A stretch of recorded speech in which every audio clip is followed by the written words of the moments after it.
Mời quý vị và các bạn theo dõi chương trình thời sự trưa của Đài Phát thanh Truyền hình An Giang hôm nay thứ Hai ngày 4 tháng 6 năm 2018. Thưa quý vị và các bạn, sáng nay ngày 4 tháng 6 tại thành phố Long Xuyên, Trung ương Hội Liên hiệp Phụ nữ Việt Nam phối hợp với Ủy ban nhân dân tỉnh An Giang tổ chức lễ meeting hưởng ứng tuần lễ quốc gia nước sạch vệ sinh môi trường về ngày môi trường thế giới 5 tháng 6 năm 2018 với chủ đề giải quyết ô nhiễm nhựa và ni lông. Tham dự lễ meeting có bà Nguyễn Thị Tuyết, Phó Chủ tịch Trung ương Hội Liên hiệp Phụ nữ Việt Nam, đồng chí Võ Anh Kiệt, Phó Bí thư Thường trực Tỉnh ủy, Chủ tịch Hội đồng nhân dân tỉnh, ông Lâm Quang Thi, Phó Chủ tịch Ủy ban nhân dân tỉnh, cùng lãnh đạo các sở ngành và hơn 800 cán bộ hội viên, lực lượng vũ trang, đoàn viên thanh niên trên địa bàn thành phố Long Xuyên.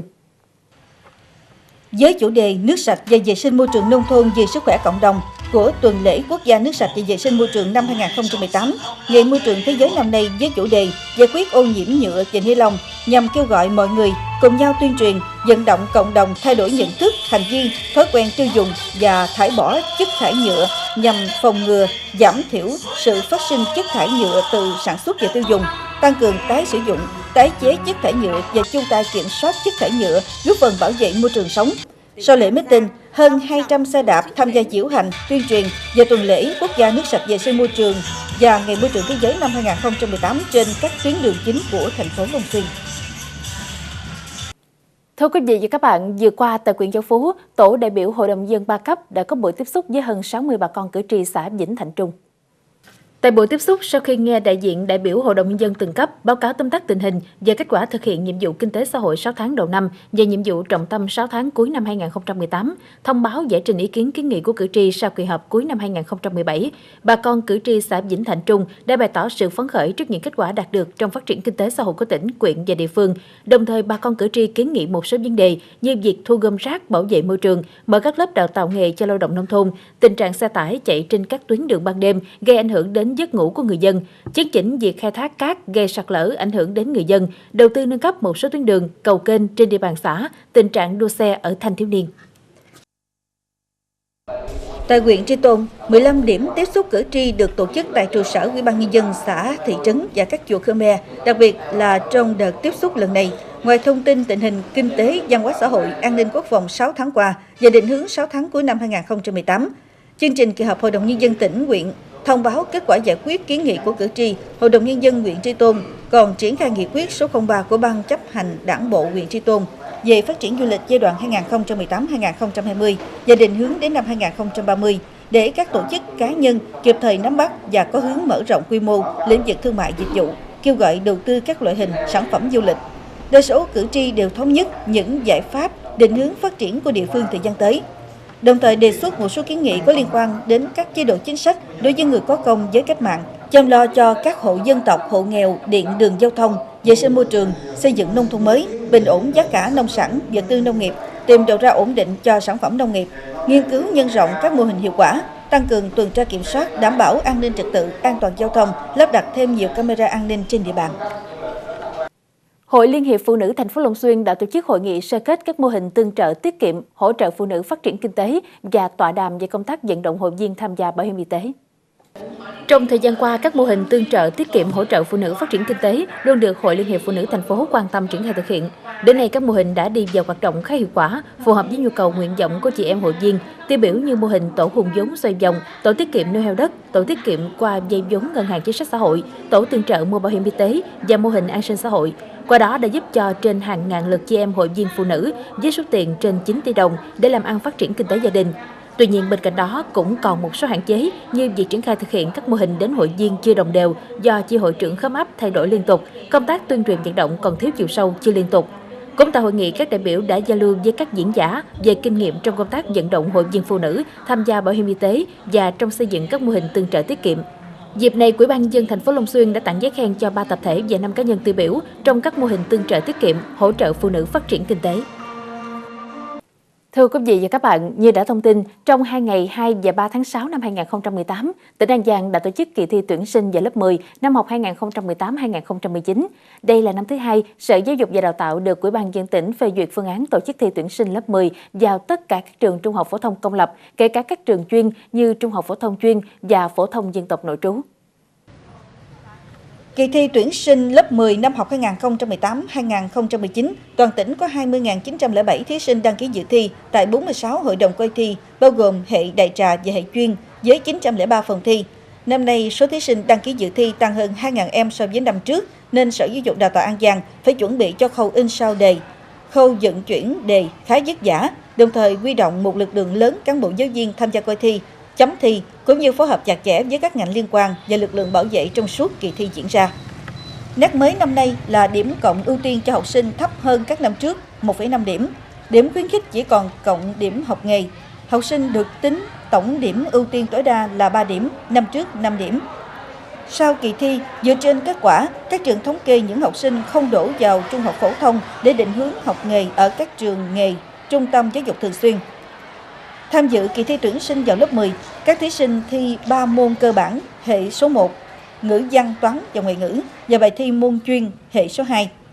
Qua 2 ngày thi, nhiều thí sinh và giáo viên đánh giá đề thi năm nay nằm trong những kiến thức trọng tâm của chương trình lớp 9. Trong đó, đề thi tiếng Anh có nhiều yếu tố bất ngờ nhưng không đánh đố nên dễ đạt trên điểm trung bình. Đặc biệt, đề thi môn ngữ văn có tính thực tế cao, đòi hỏi thí sinh phải có kiến thức nền xã hội tốt, không hoàn toàn nằm trong chương trình phổ thông. Bên cạnh đó, đề toán được cho là có tính phân hóa khá cao, học sinh trung bình có thể đạt điểm 5,6. Với những học sinh khá giỏi thì điểm 7, 8 cũng không quá khó. Đối với thí sinh tham gia kỳ thi tuyển sinh vào lớp 10 trường trung học phổ thông chuyên, tỷ lệ chọi tăng khá cao hơn so với năm trước. Chiều nay em thi môn chuyên hóa thì theo em thấy là đánh giá là mình làm bài tốt hơn so với mấy bạn, và em nhận thấy là đề năm nay thì không khó và mà chỉ hơi lắc câu cuối thôi, mà câu cuối thì bạn nào chịu khó suy nghĩ thì sẽ làm ra, còn lại mấy câu kia thì thầy cô cho điểm cho mình. Nói chung là thi chuyên thì có một số cái nó cũng không nằm trong chương trình được, giống không phải giống như thi đại trà, nhưng mà nói chung là làm thì cũng vừa tầm với mấy con. Môn toán thì có bài hình hơi căng chút xíu, với lại một câu hỏi thực tế hơi căng hơn. Con thi môn chuyên Anh và con làm bài, con thấy đánh giá là đề này khá là dễ nên con làm bài khá là tốt. Con tự tin về cái bài làm của mình. Dạ, con có thể tự tin là con có thể 8 trở lên. Dạ. Đề năm nay ít đánh đố hơn mọi năm, nhưng mà độ phân hóa thì còn tương đối cao. Qua 2 ngày thi con thấy đề toán thì khó, còn các đề kia tương đối phù hợp với học sinh. Qua 2 ngày thi, tại các trường thi diễn ra nghiêm túc và an toàn dưới sự giám sát chặt chẽ của ngành chức năng. Đạt được kết quả trên là do trước đó mọi công tác chuẩn bị cho kỳ thi đã được các trường trung học phổ thông trên địa bàn tỉnh tiến hành chu đáo, từ cơ sở vật chất đến bố trí cán bộ, giáo viên tham gia làm nhiệm vụ tại các hội đồng coi thi, phổ biến thông báo rộng rãi về quy chế thi vào trường để thí sinh phụ huynh nắm bắt. Do kỳ thi tuyển sinh 10 năm nay thì Sở chuẩn bị cũng rất là sớm, dự kiến cái phương án, sau đó thì xin chủ trương Ủy ban nhân dân tỉnh và chúng tôi đã xây dựng cái kế hoạch chính thức. Sau đó thì triển khai xuống các cái trường trung học phổ thông để chuẩn bị cho việc thành lập hội đồng thi, và tiếp theo đó thì Sở cũng đã phối hợp với các ban ngành đoàn thể hỗ trợ cho công tác thi về an ninh trật tự, rồi về an toàn vệ sinh thực phẩm, về an toàn giao thông, vân vân các thứ. Đến giây phút này có thể nói rằng là kỳ thi tuyển sinh vào lớp 10 năm học 2018-2019 đã diễn ra an toàn, nghiêm túc, đúng quy chế. Tổng số là 2.250 cán bộ coi thi, giáo viên đã hoàn thành tốt nhiệm vụ. Chỉ đáng tiếc là có 2 trường hợp thí sinh vi phạm quy chế thi và 3 trường hợp các em bị bệnh trước thời gian thi cho nên không thể tham gia được kỳ thi, thông báo và xét theo đặc cách theo quy định, và 5 trường hợp là thí sinh đi trễ. Còn lại thì các em đã thực hiện là nghiêm túc và đúng quy chế của kỳ thi. Kỳ thi tuyển sinh vào lớp 10 năm học 2018-2019 tại 46 hội đồng thi trên địa bàn tỉnh đã diễn ra thành công. Mỗi môn thi có số thí sinh dự thi đạt trên 98%, gần 400 thí sinh vắng mặt. Với sự chuẩn bị chu đáo cùng với các điều kiện về cơ sở vật chất của các hội đồng thi trên địa bàn tỉnh đã góp phần đảm bảo kỳ thi tuyển sinh lớp 10 năm 2018-2019 đã diễn ra an toàn, nghiêm túc và đúng quy chế.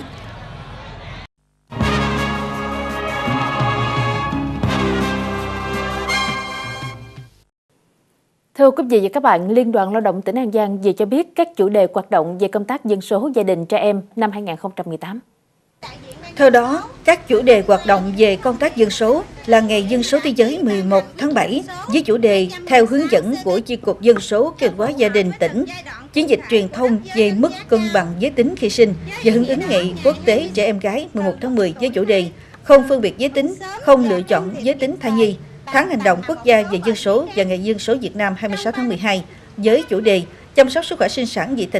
thanh niên vì tương lai giống nòi.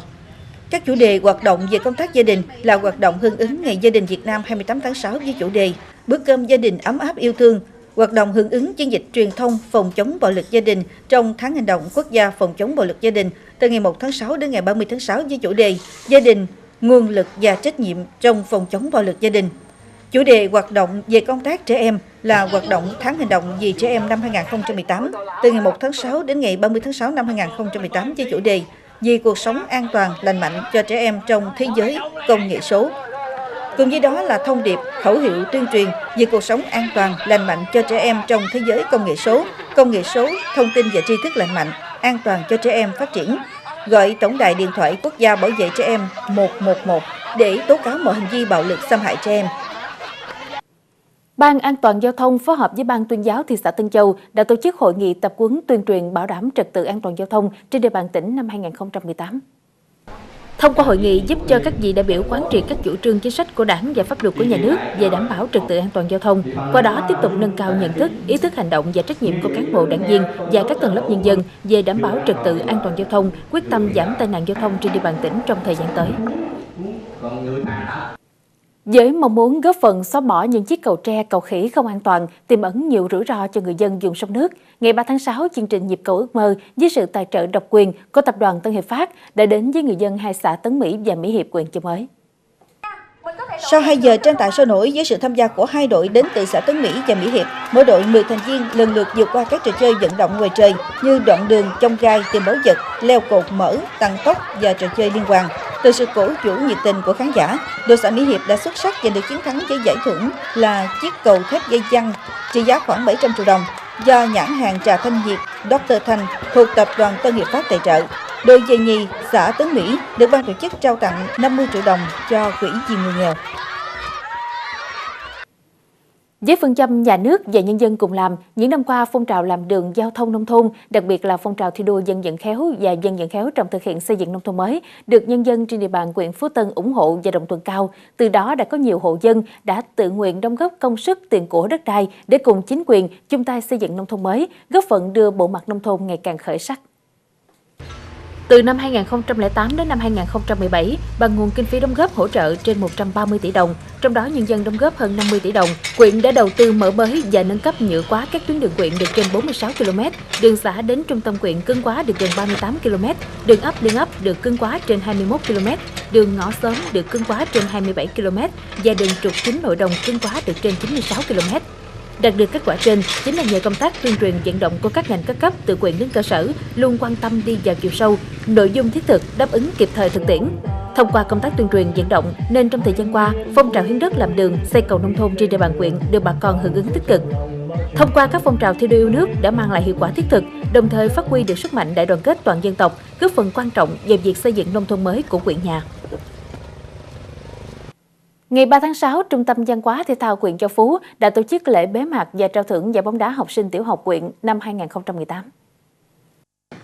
Tham gia giải bóng có 12 đội đến từ các xã thị trấn trên địa bàn huyện. Qua 3 ngày thi đấu sôi nổi và hào hứng, ban tổ chức đã trao cúp và cờ giải vô địch cho đơn vị thị trấn Cái Dầu, giải nhì thuộc về đơn vị Thạnh Mỹ Tây, giải ba được trao cho đơn vị Đà Hữu Cảnh và giải tư được trao cho đơn vị Bình Chánh. Giải bóng đá học sinh tiểu học huyện Châu Phú năm 2018 nhằm hưởng ứng tháng hành động vì trẻ em, Ngày Quốc tế Thiếu nhi 1 tháng 6, đồng thời tạo sân chơi bổ ích cho các em rèn luyện thân thể, nâng cao sức khỏe và tinh thần. Thưa quý vị và các bạn, Phú Lộc là xã vùng biên của thị xã Tân Châu, người dân sống chủ yếu bằng nghề nông nên kinh tế của xã vẫn còn gặp nhiều khó khăn. Tuy nhiên, từ khi phát động phong trào xây dựng nông thôn mới, Phú Lộc đã nhận được nhiều sự hỗ trợ từ nhân dân, các tổ chức xã hội từ thiện trên địa bàn xã. Những ngày này, Ban trị sự cùng tín đồ Phật giáo Hòa Hảo xã Phú Lộc đang khẩn trương xây cầu nông thôn Yên Phát để giúp người dân đi lại dễ dàng. Đây cũng là công trình góp phần thực hiện mục tiêu xây dựng nông thôn mới của xã. Cầu Yên Phát bắc qua kênh 7 xã, nối liền ấp Phú Bình, xã Phú Lộc, thị xã Tân Châu, do ấp Vĩnh Phát, xã Vĩnh Lộc, huyện An Phú. Đây là cây cầu trọng điểm giúp người dân hai địa phương qua lại. Nhưng vì xây dựng đã lâu nên hiện nay cầu đã xuống cấp, gây khó khăn trong việc đi lại của người dân, nhất là các em học sinh khi đến trường. Trước tình hình trên, Ban trị sự Phật giáo Hòa Hảo xã Phú Lộc đã xin chủ trương của địa phương xây dựng phương án vận động bà con tín đồ, nhân dân, các mạnh thường quân cùng chung tay đóng góp nguồn quỹ xây dựng cầu Yên Phát để mùa nước lũ năm nay các em học sinh qua lại dễ dàng, người dân qua lại được thuận tiện hơn. Thì nói chung nhiều năm qua thì bà con ở cái Yên Phát này phải nói là cái mơ ước của bà con làm sao có cái cầu kiên cố để cho là bà con được dễ dàng qua lại với học sinh trong mùa nước lũ, thì con em nó đi qua nó dễ dàng bảo đảm cái tánh mạng và tài sản của bà con. Vì chỗ đó mà một số là nông dân ở đây rồi cùng chính quyền địa phương rồi ban trị sự phối hợp là vận động mấy cái nhà tài trợ cũng như anh Sáu là ở Kiên Giang, rồi là mình liên hệ với ảnh để làm sao có cái điều kiện để mà có số tiền để mà xây cái cầu bê tông nó kiên cố để cho bà con qua lại cho nó dễ dàng. Hỗ trợ Ban trị sự Phật giáo Hòa Hảo xã Phú Lộc lên thiết kế, bản vẽ, cấu trúc xây dựng cầu Yên Phát là đội xây cầu từ thiện của chú Phan Văn Sáu ở phường Mỹ Phước, thành phố Long Xuyên. Chú Sáu là kỹ sư thiết kế cầu không chuyên, lấy kinh nghiệm của mình sau rất nhiều lần xây cầu từ thiện để thiết kế xây dựng, đảm bảo về mặt chất lượng của cầu. Cái cầu này sự thiết kế của mấy chú là bê tông cốt thép toàn bộ hết, dài là 75 m, ngang 3,5 m, trọng tải 5 tấn. Cái đỉnh cao của cầu là từ 5,5 m đến 6 m, là thông thuyền 15 m. Tính luôn đường dẫn luôn là khoảng 75-80 m cây cầu đó. Thì nói chung thì mấy chú thì không có chuyên mà đều trên tinh thần đạo đức, thì anh em cũng cố gắng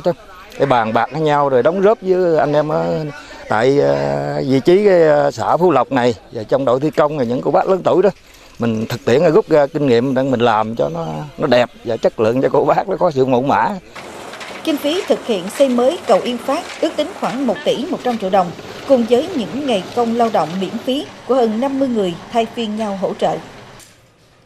Nếu như trên công trình, các chú các anh khẩn trương để sớm hoàn thành cầu, thì ở hậu phương, các cô các chị cùng thay phiên phục vụ nấu ăn. 3 suất ăn chính vào buổi sáng, trưa và chiều, cùng 1 suất ăn phụ được đội nấu ăn thay phiên nhau hỗ trợ.